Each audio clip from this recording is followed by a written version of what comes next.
නැවතත් ගංගාරාම විහාරස්ථානයේ සිට ජාතික රූපවාහිනී පෝදා විකාශයේ තවත් පුණ්‍ය කර්මයකට පුණ්‍ය කටයුත්තකට අපි මේ මොහොතේදී සූදානම් වන්නේ.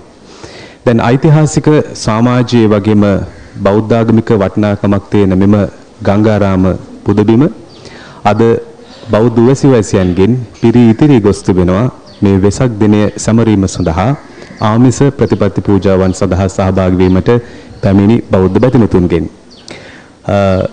බෞද්ධ බැතිමතුන් ලෙස අපේ මෙලව දියුණුව සියම අපේ ආධ්‍යාත්මික දියුණුව පිළිබඳවත් විශේෂයෙන්ම සාකච්ඡා කරනවා. ඒ පිළිබඳ ධර්ම කරුණු ගවේෂණය කරනවා, කියවනවා, ශ්‍රවණය කරනවා, එය පිළිපදිනවා.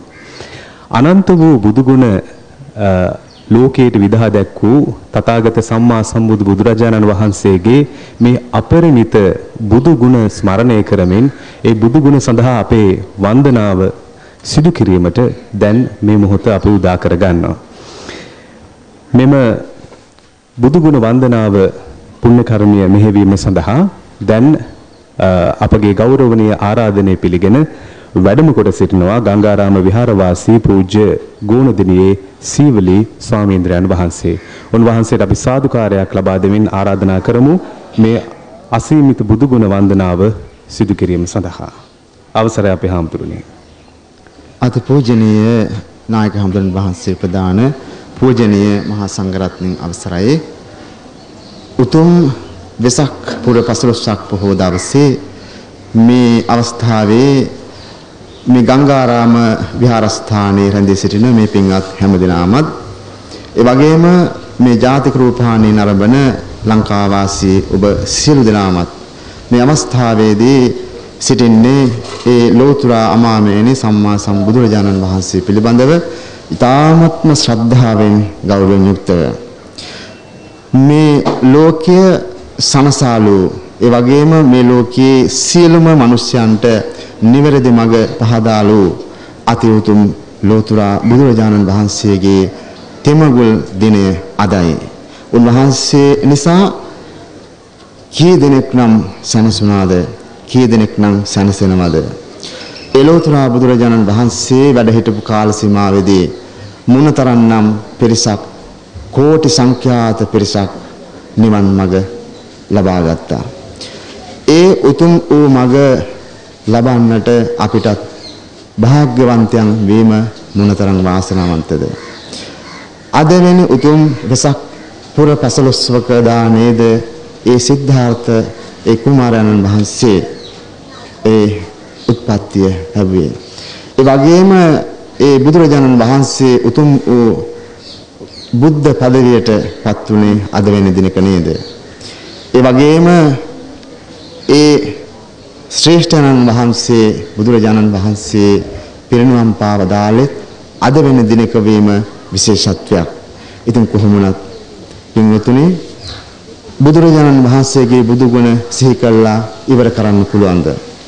අපි කිසි කෙනෙකුට පුළුවන් දෙයක් නෙමෙයි ඒක. බුදුරජාණන් වහන්සේම දේශනා කළා තියෙනවා මේ බුදුගුණ මෙනෙහි කළා බුදුගුණ සිහි කළා ඉවර කරන්න බෑ. එච්චරනම් බුදුගුණ තියෙනවා. බුදුගුණ අනන්තයි. එහෙමනම් අනන්ත බුදුගුණ වලින් බිඳක් පමණක් අපි සිහිපත් කළා. අපි මේ අවස්ථාවේදී වන්දනා කරනවා. ඔබ හැමදෙනාම මේ බුද්ධ වන්දනාවට සම්බන්ධ වෙන්න. ඒ අමාමේනි ලෝතර බුදුරජාණන් වහන්සේ වෙනුවෙන් මේ ගාථාව ඔබ හැමදෙනාම මං කියවාට පසුව කියවලා කවුරුත් වන්දනා කරන්න. නමෝ නමෝ බුද්ධ දිවාකරාය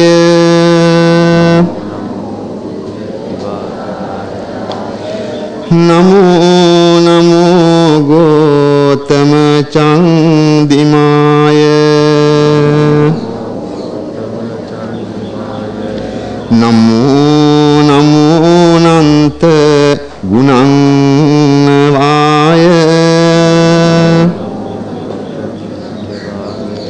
නමෝ නමෝ සාක්‍ය නන්දනාය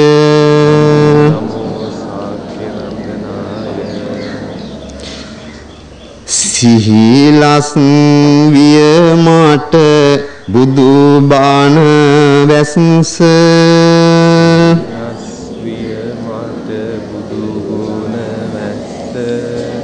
සසර දුකට මග පෙන් වූ නිස්ස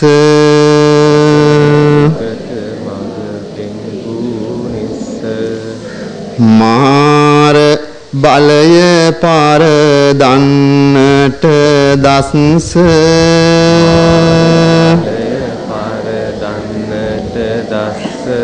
වන්දේ සම්මා සම්බුද්දස්ස වන්දේ සම්මා සම්බුද්දස්ස දේත නලලේ බැඳ වැඳුම් ලබන්නේ දේත නලලේ බැඳ වැඳුම් ලබන්නේ සෑම දෙනාට පින්කෙත වන්නේ සෑම දෙනාට පින්කෙත වන්නේ නේක මහා ගුණයෙන් බබලන්නේ මේක මහා ගුණයෙන් බබලන්නේ සාදු සාදු බුදු හිමි නම දින්නේ සාදු සාදු බුදු හිමි නාම දින්නේ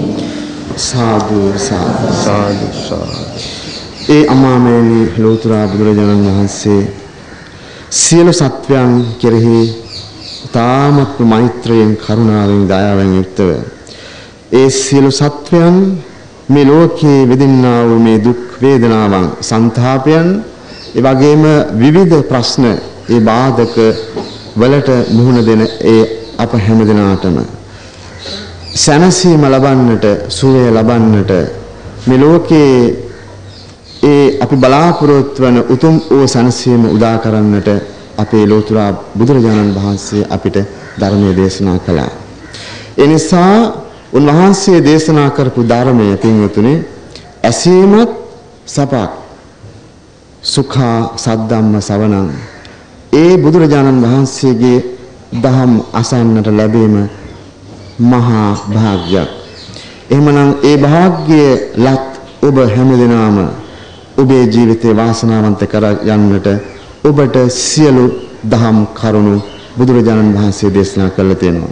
එහෙමනම් අපටත් ඔබටත් තිබෙන එකම දේ තමයි ඒ උතුම් වූ දහම් මඟ යාමයි. බුදුරජාණන් වහන්සේ දේශනා කළා ඒ උතුම් වූ දහම් මඟ යන හැම දිනාටම යහපත උදා වෙනවා.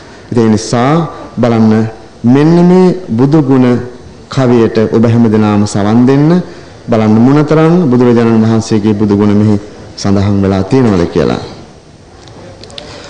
කරුණා සාගර මෙත් මුදිතා කර සසරේ ගිනි නිවනා අවිදු අඳුර නැසු දහම් රසය දුම් ලොව සනසන දියනා අසරණ සතුනට සරණ සදාලන සෑසි පියාණන්ගේ මම නමදින් සිරිපාද පියුම් යුග සාදු කියා බැතිනි. ඒ බුදුරජාණන් වහන්සේගේ බුදු ගුණ පින්වතුනි ඕනෑම කෙනෙක් ඊටාත්ම හොඳින් ඔබ භාවනාවක් හැටියට වැඩුවොත් ඔබට ශාන්තිය තියෙනවා. දැන් බලන්න අපි බෝධි පූජා කරනකොට ඒ බෝධින් වහන්සේ වටා අපි ප්‍රදකුණ කරනවා වටේට යනවා. ඒ බෝධින් වහන්සේ වටා අපි යන්නේ පින්වතුනි ඒ පැන්කලත් අරගෙන. ඒ පැන්කලත් අරගෙන අපි නිකම්ම මේ බෝධින් වහන්සේ වටේ දුවන්නේ නැහැ. අපි කොහොමද සෙමෙන් බුදු ගුණ වඩමින් තමයි ඒ වටහතක් යන්නේ. ඒ පැන්කලේ අරගෙන බුදු ගුණ මෙනෙහි කරමින් යනකොට ඒ මොහොතේම සැනසීම ශාන්තිය තියෙනවා. ඔබ හිතන්න ඒ බුදුරජාණන් වහන්සේගේ බුදු ගුණ 9ක් තියෙනවා. ඒ අරහං සම්මා සම්බුද්ධෝ විද්‍යාචරණ සම්පන්නෝ සුගතෝ ලෝකවිදු අනුත්තරෝ පුරිස ධම්ම සාර්ථී සත්තා දේව මනුස්සාණං බුද්ධෝ භගවා කියලා. මේ බුදු ගුණ වලින් ඔබ ඊ타ත්ම හොඳින් අහපු බුදු ගුණයක් තමයි අරහං කියලා කියන්නේ. ඒ අරහං කියන මේ බුදු ගුණය තුලින් කුමක්ද කියන්නේ? සුදුසුයි කියන අර්ථය. කුමකටද සුදුසු වෙන්නේ? ඒ බුදුරජාණන් වහන්සේ සියලුම කෙලෙසුන්ගේ දුරුසේක. ඒ වගේම බුදුරජාණන් වහන්සේ සියලු පාපයන්ගෙන් මිදුණුසේක. බුදුරජාණන් වහන්සේ රහසින්වත් පවු නොකළසේක. මේ නිසා ඒ බුදුරජාණන් වහන්සේට අරහං කියලා කියනවා. ඉතින් මේ විදිහට ඔබ දන්නවා සම්මා සම්බුද්ධ කියලා කියන්නේ උන්වහන්සේ විසින්ම මේ ධර්මයේ මනාව අවබෝධ කරගත්තා කියන එකයි. උන්වහන්සේ විසින් මේ ධර්මය අවබෝධ කරගත්තා. ඒ වගේම උන්වහන්සේ විසින් මේ ධර්මයේ සියලු සත්වයන්ටම දේශනා කළා. ඉතින් එහෙමනම් බලන්න ඒ බුදුරජාණන් වහන්සේගේ බුදුගුණ වඩන ඔබට ශාන්තිය සැලසෙන්නේ කොහොමද? ඒ බුදුගුණ වඩනකොට පින්වතුනි තමන්ගේ තිබෙන්නා වූ ඒ කෙලෙස් ටිකෙන් ටික දුර වෙන්න හේතුවක් වෙනවා. දැන් අපි කියමු අරහං කියන ගුණය මෙනෙහි කරනකොට සියලුම කෙලෙසුන්ගෙන් දුරුසේක කියලා ඔබ හිතනකොට ඒ භාවනාවකට ඔබ වඩනකොට තමන්ගේ හිතේ තිබෙන්නා වූ කෙලෙස්, ඒ කියන්නේ ඊර්ෂ්‍යාව, ක්‍රෝධය, මානය, උද්ධච්චකම, අහංකාරකම, ඒ වගේම ලෝභය, ද්වේෂය, මෝහය කියන කෙලෙස් ටිකෙන් ටික හරි එක తాවකාලිකව හරි නැති වෙනවා. එතකොට ඒ සියලුම කෙලෙසුන්ගෙන් දුරුසේක, සියලුම පාපයන්ගෙන් මිදුණුසේක කියලා කියනකොට තමන් ඒ කරන ඒ පාප ක්‍රියාවන් එහෙම නැත්නම් නරක වැඩවලින් තමන්ට අයින් වෙන්න පුළුවන් කමක් තියෙනවා. ඉතින් ඒ නිසා ඒ බුදු ගුණ වඩන පුජ්‍යලයාට පින්වතුනි මෙලොව වශයෙන් යහපත උදා වෙනවා. මෙන්න මේ විදිහේ ගාථාවක් තියෙන පින්වතුනි තිට්ඨන්තේ නිබ්බුතේ ചാපි සමේ චිත්තේ සමේ පලං චේතෝ ප්‍රසාද හේතුම්හි සත්තා ගච්ඡanti සුග්ගතින්. ඒ කියන්නේ ඕනම කෙනෙක් පින්වතුනි මේ බුදු ගුණ වඩනවා නම් ඒ බුදු ගුණ වඩන පුජ්‍යලයා කොහොමද හිතන්නේ? දැන් අපි කියමු දැන් සමහර දෙනෙක් හිතනවා බුද්ධ පූජාව වුණත් තියන්න අවශ්‍ය නැහැ. මොකද බුදුරජාණන් වහන්සේ පිරිනමම් පාලා නේද කියලා. ඉතින් පිරිනමම් පාප බුදුරජාණන් වහන්සේ වළඳන්නේ නැහනේ. ඒ නිසා සමහර කට්ටිය කියනවා. නමුත් පින්වතුනි එහෙම හිතන්න හොඳ නැහැ. උන්වහන්සේම දේශනා කළේ කුමක්ද? කියන්නේ තිට්ඨන්තේ නිබ්බුතේ ചാපේ සමේ චිත්තේ සමේ පලං. බුදුරජාණන් වහන්සේ වැඩ ඉන්න සමේ උවත් උන්වහන්සේ පිරිනමම් පෑව උවත් පින්වතුනි අපේ බුදුරජාණන් වහන්සේ පිළිබඳව සිතේ ප්‍රසාදය ඇති කර ගන්නවා නම් බුදු ගුණ වඩනවා නම් පින්වතුනි බුදුරජාණන් වහන්සේට යමක් පූජා කරනවා නම් එයින් ලැබෙන පින වෙනසක් නැහැ කියලා කියනවා. ඒ කියන්නේ බුදුරජාණන් වහන්සේ වැඩ හිටපු කාලේ අපි දානයක් පූජා කළත් ඒ පිනම අද මේ බුද්ධ පූජා කිරීමෙන් ලැබෙනවා කියන එකයි කියන්නේ. ඒ විතරක් නෙමෙයි පින්වතුනි බලන්න දැන් බුදුරජාණන් වහන්සේ අපිට ජීවමානව දකින්න නැහැ. එතකොට ඒ ජීවමානව බුදුරජාණන් වහන්සේ දැකපු අය මේ කියපු කතාවන් පින්වතුනි පොත්පත්වල තියෙනවා. උන්වහන්සේගේ රූපකාය මොනතරම් ලස්සනද. ඒ වගේම බුදුරජාණන් වහන්සේගේ ඒ ශබ්දය හඬ මොනතරම් මිහිරිද. ඒ මිහිරු හඬට ප්‍රසාදය වෙච්ච ප්‍රසාදය ඇති කරගත්තු හැම කෙනෙක්මත් පින්වතුනි සැනසීමටපත් වුණා. දැන් ඔබ පුදුම වෙන්න පුළුවන් මෙන්න මේ කතාව කිව්වම ඔය බුදුරජාණන් වහන්සේ බොහෝ වෙලාවට ධර්ම දේශනාවන් පවත්වන්නේ වගේම සාකච්ඡාවන් එහෙම පවත්වන්නේ පින්වතුනි ඔය මේ හෝල් වල එහෙම නැත්නම් ඔය ගෙවල් ඇතුලේ නෙමෙයි ආරාමයේ ඇතුලේ නෙමෙයි ඔය මේ උයන් වල ඒ වගේම විශාල ඔය ගස් තියෙන ඔය ගස් සෙවණේ ඉඳගෙන තමයි ඒ සාකච්ඡාවන් වෙන පවත්වලා තියෙන්නේ. ධර්ම දේශනා කරලා තියෙන්නේ ඒ පරිසරවල ඒ ස්වාභාවික තුරුලතා ගස් තිබෙන ස්ථානවල. ඉතින් එක අවස්ථාවක බුදුරජාණන් වහන්සේ ධර්ම දේශනා කරන මොහොතක එම ස්ථානයේ එක්තරා ඔය ගෙම්බෙක් ඉඳලා තියෙනවා. මේ ගෙම්බා බුදුරජාණන් වහන්සේගේ මේ මිහිරි හඬට සවන් දීගෙන හිටියා.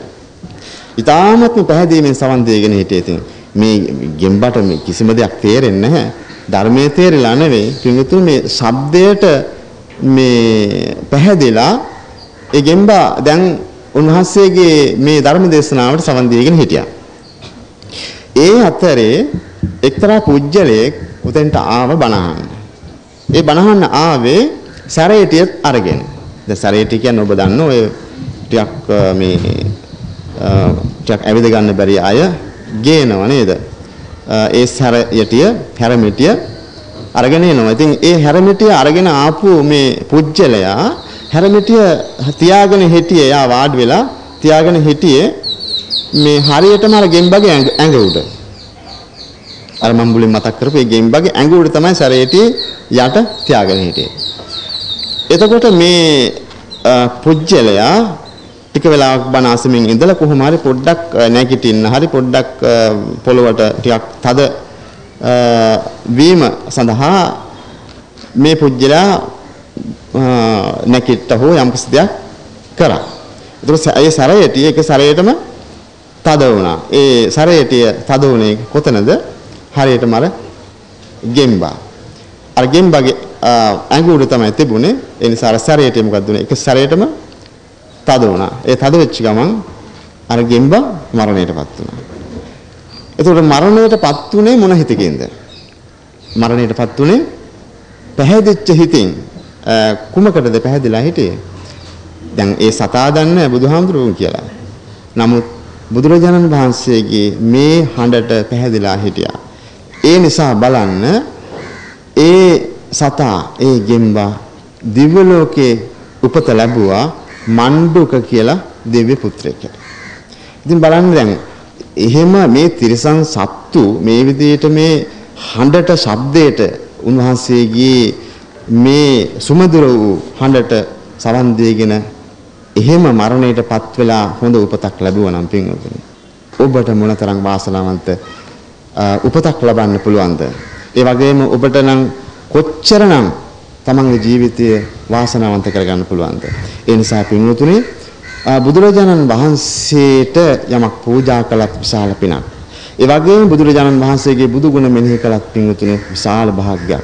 ඒ වගේම උන්වහන්සේ වෙනුවෙන් මේ වන්දනා කිරීම ඒ වගේම උන්වහන්සේ වෙනුවෙන් මේ කරන චාරිත්‍රාත් සෑම දෙයක්ම වටිනවා.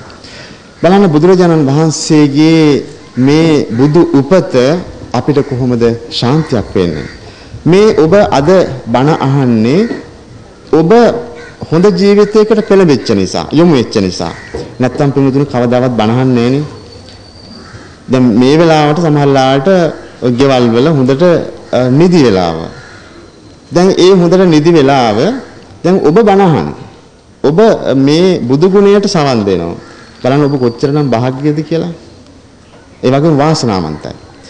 එතකොට මේ විදිහට ඔබ මේ හොඳ මගට පිවිසුනේ පින්වතුනි ඒ බුදුරජාණන් වහන්සේගේ ධර්මය නිසා.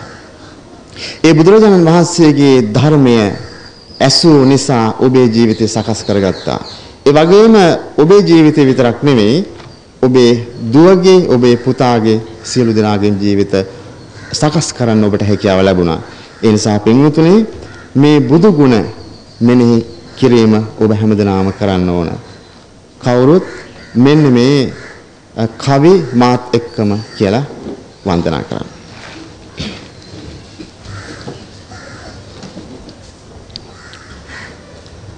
නිත සැනසිල්ල මගේ බුදුරුව දැකීමය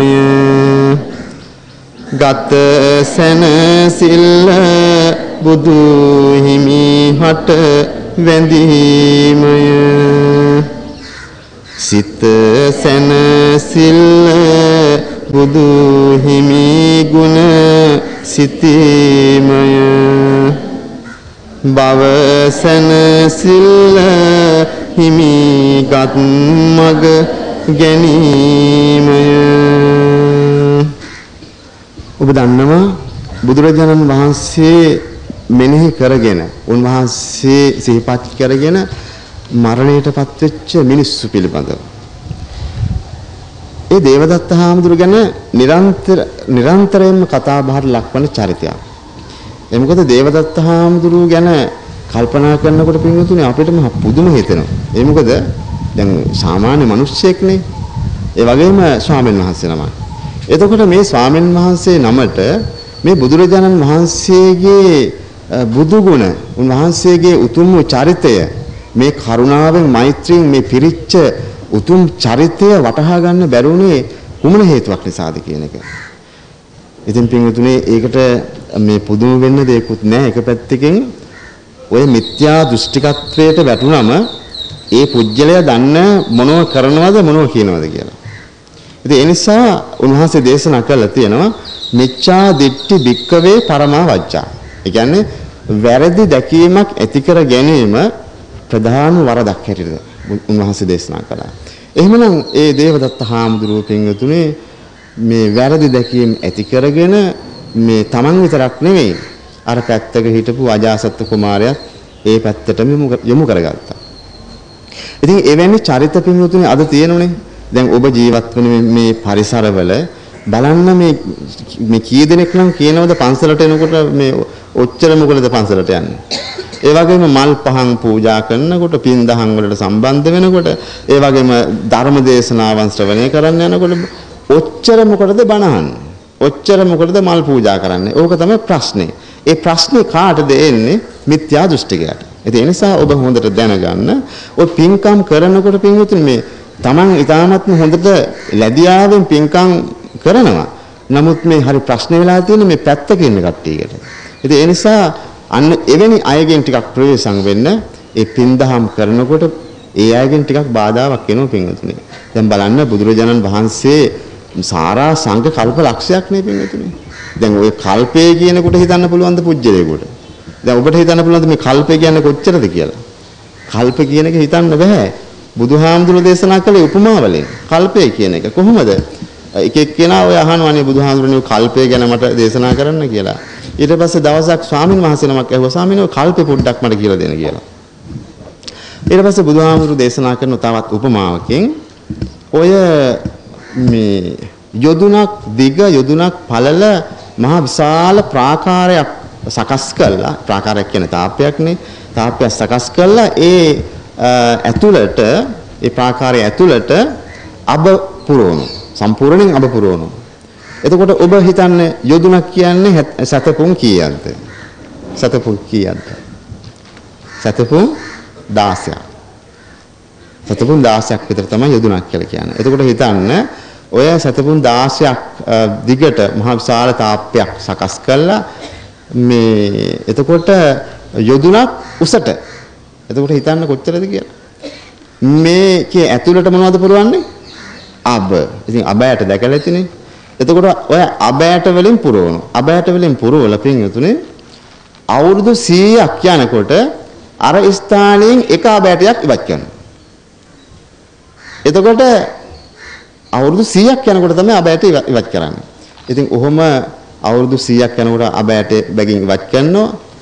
බුදුහාමුදුරු දේශනා කරනවා. අර අබයට ප්‍රමාණය ඉවත් කළා ඉවර වෙනවලු ඉක්මනින් කල්පය ඉවර වෙන්නේ නැහැ කියලා කියනවා.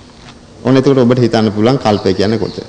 බුදුහාමුදුරුවෝ පෙරම් පිරූ කාලය සාරා සංඛ කල්ප ලක්ෂයක්. ඒ කියන්නේ අපේ ගෞතම බුදුරජාන් වහන්සේ අනෙක් බුදුරජාන් වහන්සේලා ඊට වඩා එක එක වෙනස් සංඛ්‍යාවන් තියෙනවා. ඉතින් ඒ නිසා ඔබ හිතන්න මේ යන මේ ගමන අපේ ජීවිතයේ එක නවාතම් පළක් බව ඔබ කවුරුත් දන්නෝනේ.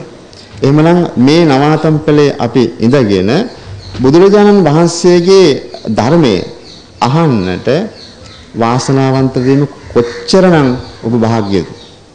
ඔබ කොච්චරනම් භාග්‍යවන්තද? ඒ නිසා ඒ බුදුරජාණන් වහන්සේගේ ධර්මය අහලා මතු ජීවිතය වාසනාවන්ත කරගන්නට ඔබ හැමදිනාටම ශක්තිය තියෙනවා. අර දේවදත්ත හාමුදුරුවෝ ඉතින් අන්තිමට ඉතින් තේරුණානේ පින්වතුනි බුදුරජාණන් වහන්සේගේ ශක්තිය බුදුහාමුදුරන්ගේ තියෙන මේ අසිරිමත් බව අන්තිමට තේරිලා බුද්ධං සරණං ගච්ඡාමි කියලා තමයි මරණයටපත් උනේ. දේවදත්ත හාමුදුරුවෝ එමයයි. අර මහ පොළොව පලාගෙන ගිනිදැල් මතුවලා යනකොට අන්තිමට අනේ මට මොනතරම් බුදුහාමුදුරු ධර්ම දේශනා කළාද? මං කිසිම දෙයක් හිතුවේ නැහැ. උන්වහන්සේ මං වලින් කොච්චරනම් කරුණාවෙන් වැඩ කළාද? මං කලේම බුදුරජාණන් වහන්සේට විරුද්ධකම්මයි.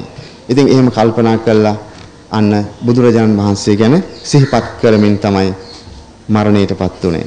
එතකොට අච්චර මේ සංඝ ભેද කරපු බුදුරජාණන් වහන්සේට ගල් පෙරලපු දුනුවායන් උදලා නාලාගිරිය යතා එවලා ඒ විදිහට මහ විශාල පාප කර්මයන් කරපු මේ දේවදත්ත හාමුදුරුවෝ අර බුදුරජාණන් වහන්සේගේ අර බුදු ගුණ උන්වහන්සේ පිළිබඳව සිහිපත් කරගෙන මරණයට පත්වෙච්ච නිසා ලැබිච්ච මේ වාසනාවන්තකම මොකක්ද? අනාගතේ සට්ටිස්සර කියලා පසේ බුදුවරෙක් වෙනවා. ඉතින් බලන්න. ඒ නිසා එච්චරනම් විශිෂ්ටයි පින්වතුනි බුදු ගුණ එච්චරනම් ඊටාමත් උතුම් බුදු ගුණ. ඔබ හැමදෙනාම අන්නේ බුදු ගුණ වඩන්න. ඔබට පුළුවන් ඒ බෝධින් වහන්සේ ළඟට ඇවිල්ලා බුදු ගුණ වඩන්න. දැන් ගොඩාක් කට්ටිය පන්සලට එන්නේ බෝධි පූජාවන් තියන්න එන්නේ පින්වතුනි කේන්දරේ බැලුවොත් විතරයි.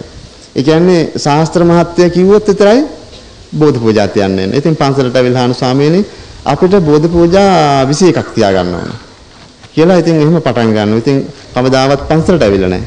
ඉතින් අර බෝධි පූජා තියන්නේ අර කියපු නිසා. කවදාවත් ඌමනාවකින් නෙවෙයි. ඉතින් ඒ නිසා ශ්‍රද්ධාව ගෞරවය ඇති කරගෙන ඒ වගේම මේ පුළුවන් තරම් ওই බුදු ගුණ පිළිබඳව හොඳ වැටහීමක් ඇති කරගෙන බෝධි පූජා පවත්වන්න.